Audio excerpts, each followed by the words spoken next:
Cuando llegó el día de Pentecostés, estaban todos unánimes juntos. Y de repente, decimos todos de repente, vino del cielo un estruendo como de un viento recio que soplaba, el cual llenó toda la casa donde estaban sentados. Y se le aparecieron lenguas repartidas como de fuego, asentándose sobre cada uno de ellos. Quiero comenzar diciéndoles que este día que la cristiandad aquí en Occidente está celebrando el día de Pentecostés es para que cada iglesia que cree en este movimiento, y cuando digo movimiento, hermanos, digo bien, porque no es una denominación. Pentecostés no es una denominación, Pentecostés es un movimiento, es un mover, se llama movimiento porque es un mover del Espíritu Santo. Por eso se llama un movimiento, porque es un mover del Espíritu Santo. De modo que no está limitado a una organización, pero las iglesias que creemos en el mover del Espíritu Santo deberían de este día estar llenas. Porque siempre nos preguntan, hermano, ¿y ustedes de qué denominación son o qué ustedes creen? ¿Ustedes son pentecostés o son pentecostales? Y dice, sí, pero ¿qué es esto?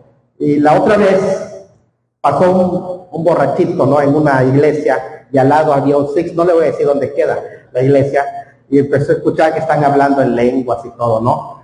Y entonces el borrachito le dijo a su compañero, oye, compadre, ¿tú qué crees de esos que hablan en lengua?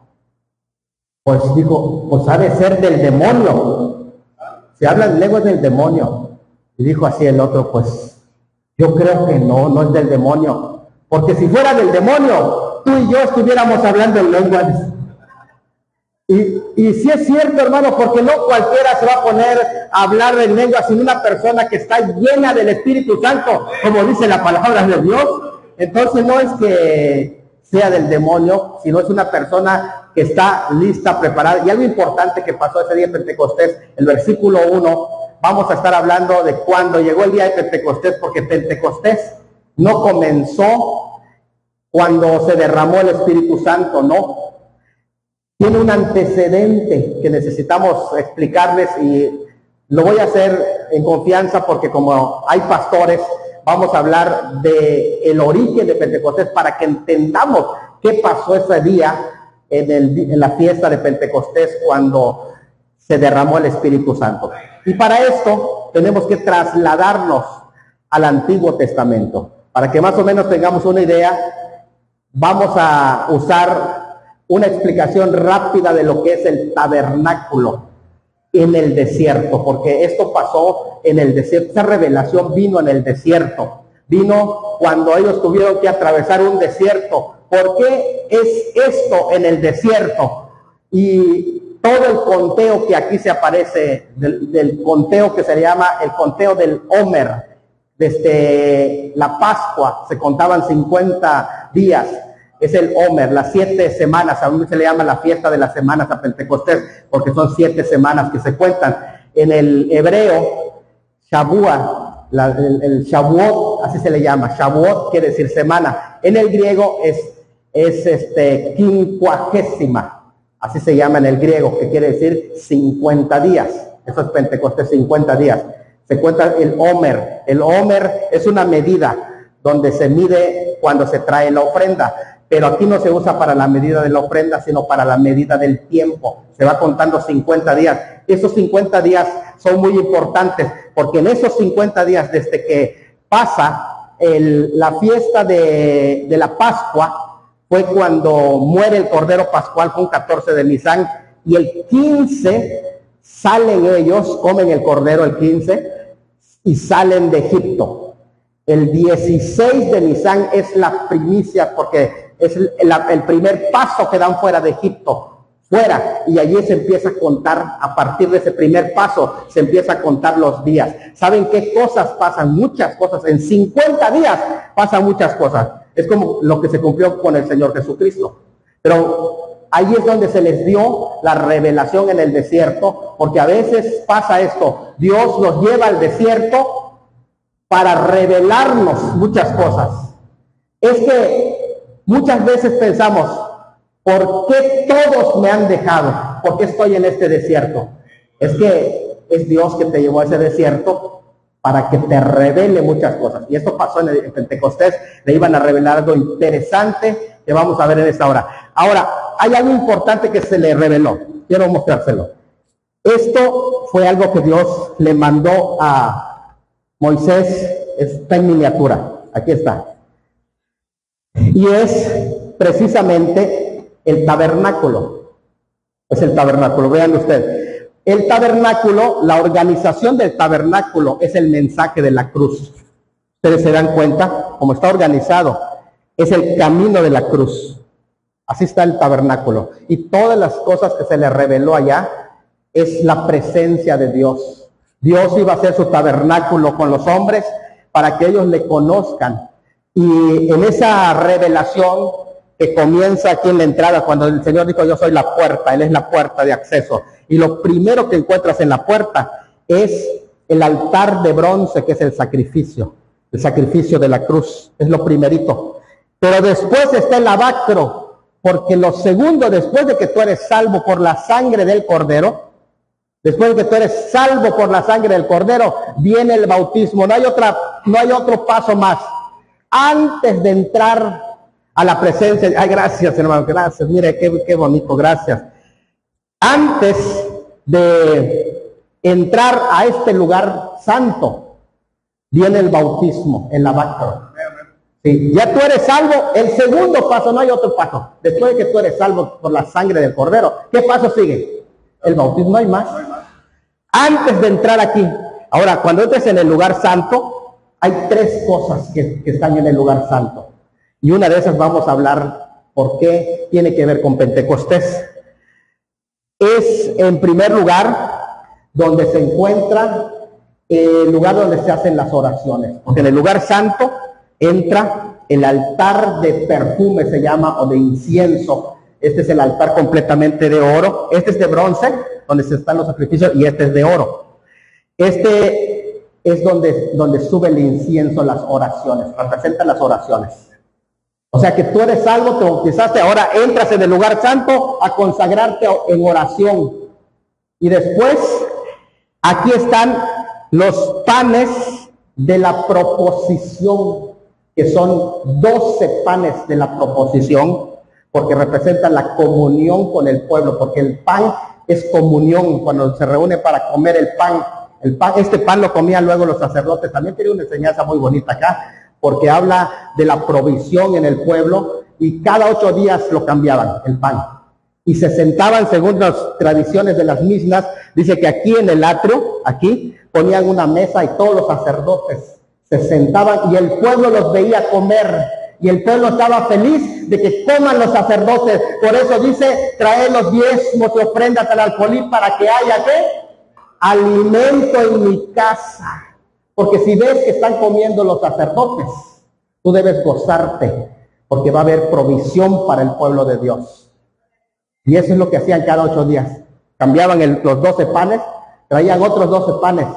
Y esto es dentro del lugar santo. Es la comunión que tiene que haber entre los creyentes. Mira qué bonito es esto. Pero hay algo más.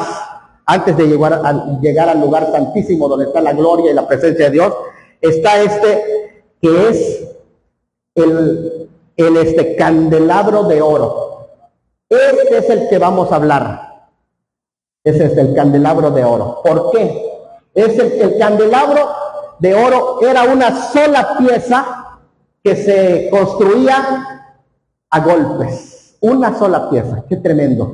Representa que somos luz. La iglesia. Porque ustedes acuerdan que cuando dice en Apocalipsis 1, vi al Señor que estaba, y en las 7 iglesias de Asia Menor habían 7 ¿qué? Candelabros, porque ¿qué eran los candelabros? Eran las iglesias, y estaban prendidas, porque ese es el punto que vamos a hablar de Pentecostés. Estaban prendidas, alumbrando, porque representan a la iglesia, que alumbra. Su función es alumbrar. Si no tiene aceite y no alumbra, no es la iglesia, no tiene su función. El tema es la función. La función es alumbrar. Era una sola pieza y en que es la caña de en medio, ahí fluía el aceite, aquí fluía el aceite y alimentaba a los otros 6 brazos y así se mantenía prendido. Este de en medio se le conoce como el shamash y es el que significa el sirviente, porque aquí se echaba el aceite y este le servía y alimentaba a todo para que dé luz. Y aquí es donde inicia esta enseñanza de la luz. El Señor dijo, ustedes son la luz del mundo, pero no podemos alumbrar si no tenemos aceite, porque es una simbiosis, una unión entre el candelabro como artefacto sagrado y el aceite, porque si no hay aceite, no hay vida, no hay luz, no se alumbra. Y vean, este artefacto sagrado también se usa para hablar de las fiestas que el Señor les estableció. Y la fiesta de en medio se llama Pentecostés. Hay 3 fiestas que son de primavera, que son la Pascua, que son los panes sin levadura y que es también la fiesta de las primicias. Son 3. Esas fiestas son de primavera. Luego viene la fiesta de Pentecostés, después de que se cuentan los 50 días, y después vienen las fiestas de otoño, que son la fiesta de las trompetas, que son la fiesta de la expiación y la fiesta de los tabernáculos. Estas se van a cumplir en la segunda venida de Cristo. Estas 3 ya se cumplieron en su primera venida, cuando vino como cordero. Aquí es cuando viene como león, su segunda venida. Aquí se cumplieron las fiestas de primavera hasta el día que fue la fiesta de las primicias, porque Cristo es primicias de los que durmieron. Desde este día se cuentan 50 días para llegar a la fiesta de Pentecostés. Acuérdense que el Señor resucitó y estuvo durante esos días. Es que en esos días pasan muchas cosas. En esos días muchos no llegan hasta Pentecostés. ¿Sí? Por ejemplo, ¿qué pasó? Aquí, en este proceso, algunos se ahorcó y no llegó. Otro abandonó. Otros se retiraron. Otros negaron. Pasaron tantas cosas. Por eso se cuentan los 50. Los 50 días es que se cuenta. Cuando una persona se convierte a Cristo y se salva, empieza el conteo hasta llegar a su Pentecostés. Y mucha gente no llega a Pentecostés porque se desanima. Porque se pone a orar y no es bautizado, no llega y abandona. Entonces pasan muchas cosas, en el camino pasan muchas cosas, porque ellos acuérdense que de Egipto, se los dije hace rato, de Egipto salieron en el 15, salieron, y el primer día que fueron libres fue el 16 de Nisan, que es la primicia, el primer día. Pues a partir de entonces pasaron muchas cosas en su desierto, pasaron muchas cosas hasta llegar al monte Sinaí, 50 días, cuando fue audiblemente la voz del Señor, quien les habló con voz de trompeta. Hubo relámpagos, hubo truenos, el monte humeaba, ¿se acuerdan? Hubo fuego y les dieron la ley. Todo eso habían pasado incluso su bautismo. ¿Por qué? Porque ustedes leen 2 Corintios capítulo 10, se van a dar cuenta que eso de que pasaron el mar y se cerró el mar, era su bautismo, porque fueron bautizados en Moisés, y ahora necesitaban experimentar Pentecostés. A lo que significa es, la salvación es una cosa, Pentecostés es otra experiencia. Y de la salvación, desde el momento en que eres salvo, empieza a contar, empieza tu conteo. No quiere decir que 50 días, no estoy hablando que simbólicamente es la salvación y empiezas a experimentar tantas cosas en tu vida hasta que llegue tu Pentecostés. Pero hay que mantenernos para que llegue Pentecostés. Este es el conteo del Homer, que se llama, el conteo, la cuenta. No todos van a llegar acá. Y como pastores lo sabemos, que hay creyentes que desde que se salvan, no llegan, porque su misión no es llegar a Pentecostés, sino que ellos son salvos, ya soy salvo, desaparecen de la iglesia, porque hay mucha gente que es así. como le pasa como a un pastor que dice que llegó a su iglesia y de pronto la iglesia estaba lleno de esos animalitos que se llaman como vampiros, ¿cómo se llaman? Murciélagos, estaba lleno de murciélagos. Y dijo, ¿sabe qué? Voy a sacar todos estos murciélagos porque ¿cómo hace culto? Y agarró los murciélagos con su hijo, empezó a pescar en una bolsa y los fue a botar lejos. Y entonces vino al culto y cuando regresó ya estaban otra vez los murciélagos. Y dijo, vamos a sacarlos estos murciélagos. Los volvió a sacar. Regresó. Pero fue inteligente y le preguntó a un pastor sabio. Y le dijo, ¿qué hago para que desaparezcan los murciélagos? Y dijo, mira, tengo la solución. Bautízalos a todos y vas a ver que ya no regresan. Y entonces, fíjate, eso pasa muchas veces. Pasan el Mar Rojo y allá empiezan a murmurar. Y allá empiezan las aguas amargas. Y allá empieza todo ese proceso que no están dispuestos a aguantar hasta llegar ¿a dónde? Al Pentecostés. Son 50 días que tienen que aguantar. Pero no aguantan. Se van, pasan el Mar Rojo y se les olvida. Tan pronto empiezan a murmurar contra Moisés. ¿Qué pasa? Y entonces, fíjense qué interesante es esto, que el día de Pentecostés era importante porque el Señor 40 días se les había revelado y ascendió. O sea que el Pentecostés no comenzó a los 50 días para los discípulos. Era toda la cuenta del Homer, los 50 días que iban contando. Y 10 días antes de hoy, o sea que 10 días de hoy, 10 días hacia atrás, el Señor le dijo, enciérrense. Imagínate, hermano, aquí dijimos un ratito que vengan a escuchar la enseñanza, la predicación, un culto, pero allá 10 días antes, encerrados. 10 días antes, o sea, al día 40 entraron y estaban encerrados orando 10 días, todos, hasta llegar, ¿qué? O sea que a la otra lo vamos a hacer así, una cadena de ayuno de 10 días antes de llegar a Pentecostés. No, porque ellos 10 días se encerraron, no un día, se encerraron 10 días hasta llegar el día de Pentecostés. O sea, los 50, ¿qué es lo que significa la palabra 50, Pentecostés. Y entonces algo interesante que pasó ese día, cuando pasó lo mismo que sucedió en Sinaí, que el monte estaba con fuego, humeando, y se fue dado la ley, pero esa ley, el pueblo no estaba lista para recibirlo. Así que se la tuvieron que dar en piedra. Después Moisés, ese día no le dieron la ley, pero Moisés subió y estuvo otros 40 días y bajó con la ley. Y esa ley que el Señor escribió, ustedes se acuerdan que le dijo, Dios mismo cortó las piedras y las escribió con el dedo de Dios. Esa ley que escribió Dios con su dedo, ¿qué pasó? Cuando Moisés bajó y el pueblo estaba adorando al becerro, ¿qué hizo? Y era el hombre más manso. Aporrió la ley escrita por el dedo de Dios. Así que no se preocupen, pastores que son enojones. Moisés también era el más manso y también se enojaba. ¿Ve?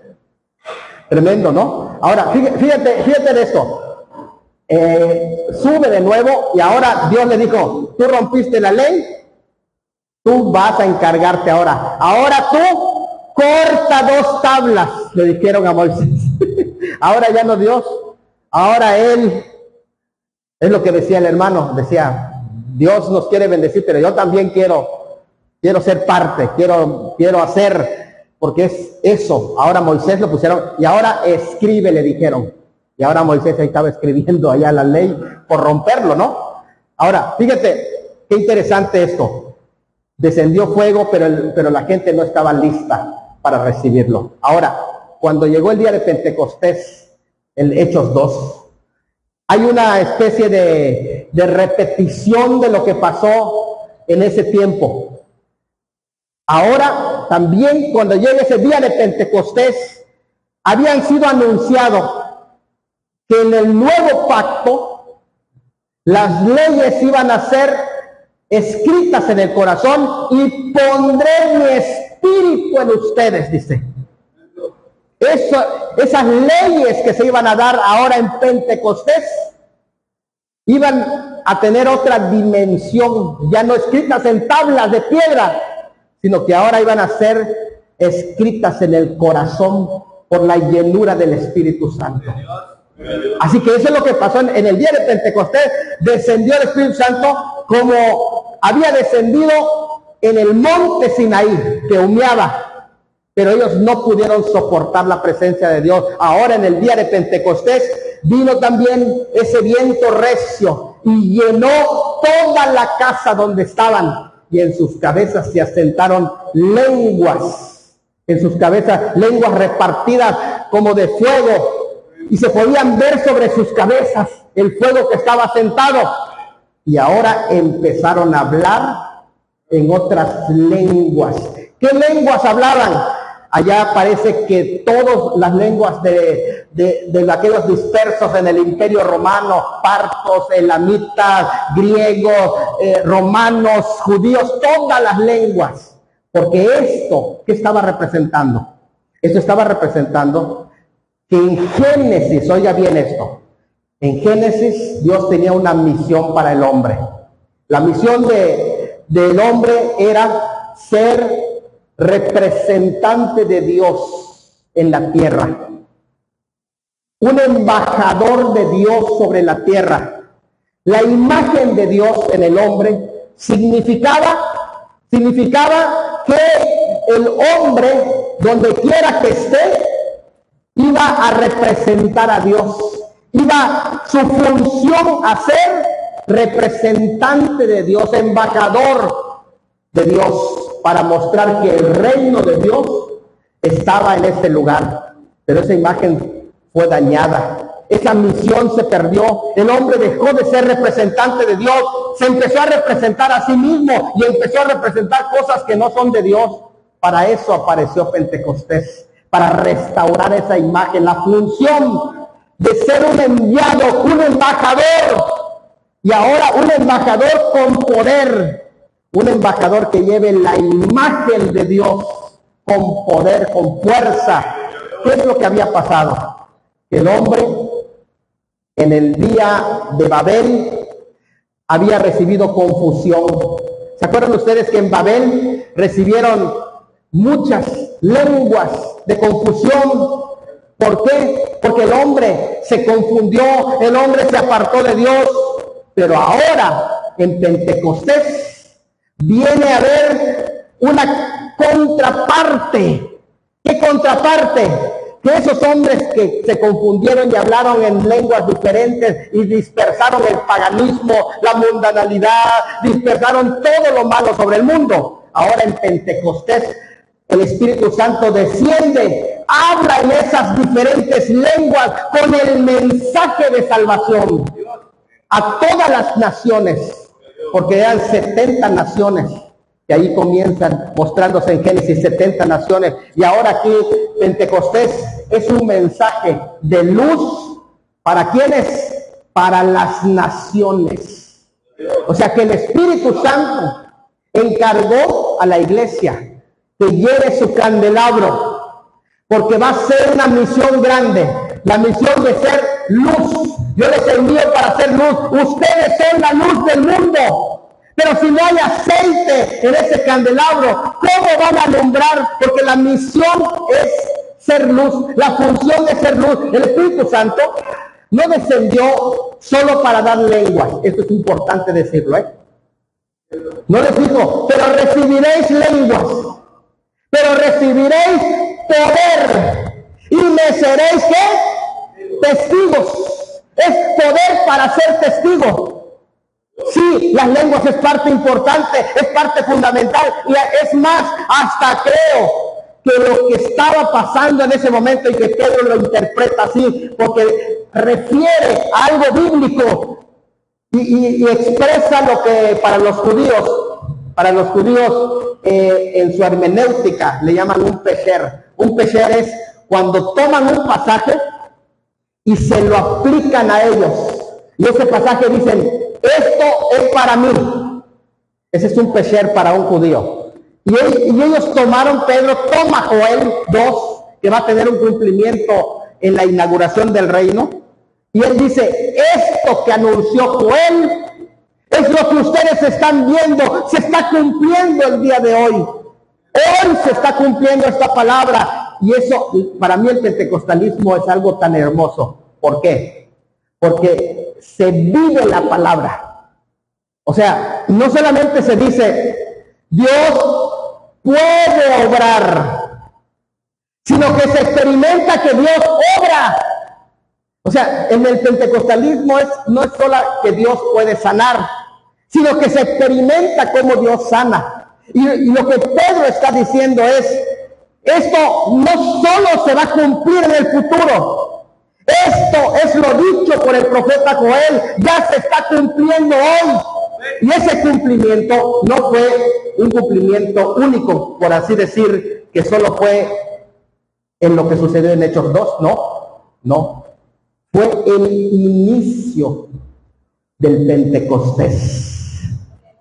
No sé si me explico para decir lo que muchos piensan, que lo que pasó en ese día, ahí se quedó. Fue la apertura de la iglesia y ahí fue todo. No, fue la apertura de la iglesia, pero no cesó, fue el inicio. Fue donde inició ese movimiento, ese mover, porque encontramos cómo se derramó luego con los samaritanos, cómo se derramó en la experiencia de Pablo en Hechos 9, cómo fue derramado más adelante entre los efesios, cómo fue derramado el Espíritu Santo. Entonces, esto comenzó apenas, pero todavía sigue vigente hoy. O sea, a lo que voy para ir terminando es, cada generación necesita tener su propio Pentecostés. ¿Por qué? Porque el Pentecostés tuyo ya es tu experiencia y nadie te la va a quitar. Pero la generación que se va levantando necesita tener su propio Pentecostés. Y esa debe ser nuestra visión, nuestra preocupación cuando un creyente se convierte a Cristo. ¿Sabes qué? Tú estás aquí. Eres primicia, ya resucitaste espiritualmente, ya pasaste el mar rojo, ya te bautizaste. Pero tú necesitas, ¿qué? Tu Pentecostés. Y esto es lo que necesitamos enseñarle. Porque el Pentecostés no se quedó hace 2000 años. Es una experiencia que el Espíritu Santo quiere darte hoy. Cada día, renovar nuestra vida. Que cada uno de nosotros podamos infundir ese ánimo para que esta generación se levante, una generación con un nuevo Pentecostés. Que va a involucrar una apertura. ¿A qué? Una apertura a ser llenos del aceite del Espíritu Santo. Y eso abre la puerta para todos los dones. Escuchen, no solamente las lenguas, es más, les voy a decir algo. Las lenguas fue distintivo, es una señal inicial, no la única. Hay otras señales del bautismo al Espíritu Santo, pero esa es la inicial, la apertura. Pero ¿saben qué significa las lenguas en ese contexto, en ese momento? Significa una entrega, una sumisión del hombre a Dios. Santiago dice que la parte más difícil de controlar, ¿cuál es? La lengua. Y cuando tú te entregas al Espíritu Santo y dejas que Él guíe tu idioma, tu lenguaje, y le dice, Señor, aquí está mi lengua, tómala bajo el control que tú quieres hacer, haz lo que tú quieres hacer, entonces tú dejas que Él domine tu vida. Pero ¿sabes qué está dominando? Tu viejo hombre. Porque el viejo hombre, ¿por dónde se manifiesta? En la lengua, dice Santiago. El viejo hombre, la carne se manifiesta en la lengua. Tú quieres escuchar a un hombre carnal en la lengua, un hombre espiritual en la lengua. Pero ¿qué es esto? Cuando una persona se entrega en las lenguas, no está diciendo que es más espiritual que otros. Al contrario, está reconociendo, soy un hombre que tengo un viejo hombre y necesito ser dominado por el Espíritu Santo. Espíritu Santo domina este viejo hombre. Cuando Pablo dice, doy gracias a Dios que hablo más lengua que todos ustedes, no está diciendo, soy el más espiritual. Está diciendo, yo tengo un viejo hombre que necesita ser controlado. Domina a este viejo hombre. Eso es muy importante decirlo. Cuando una persona habla en lengua, se está entregando para que se domine a ese viejo hombre.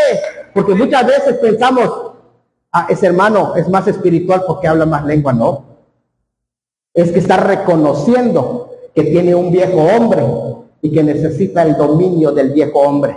Y esto es algo muy importante, porque dejar que el Espíritu Santo vaya tomando el control de nuestras vidas. Y ese Pentecostés lo necesito yo, lo necesitas tú, lo necesita el pueblo. Este es el tiempo de hablarles que necesitan el Pentecostés. ¿Por qué?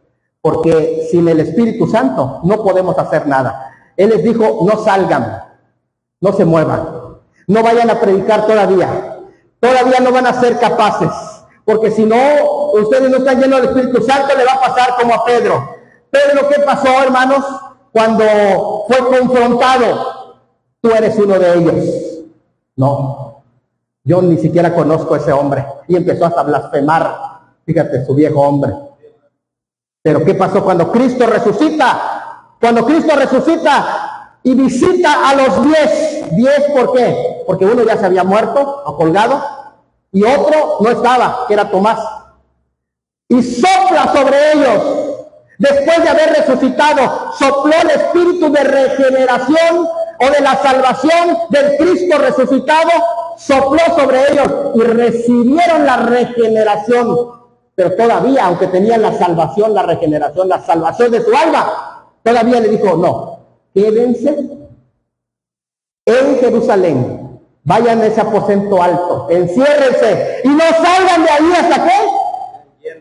Hasta que sean llenos. Quiere decir, ya eran salvos porque les sopló sobre ellos, ¿sí o no? ¿Y qué recibieron? El espíritu de salvación. Tenían la salvación, sí, pero necesitaban el bautismo en el Espíritu Santo, la experiencia pentecostés. Y eso es el poder, porque, hermanos, sin eso no somos nada. Cristo fue revestido del Espíritu Santo. Los apóstoles recibieron el Espíritu Santo. Pedro fue revestido del Espíritu Santo. Juan, todos fueron llenos del Espíritu Santo. Y mi pregunta es, ¿quién soy yo para decir, no, yo no lo necesito? ¿Quién soy yo para decir que no? Así que, hermanos, necesito del Espíritu Santo.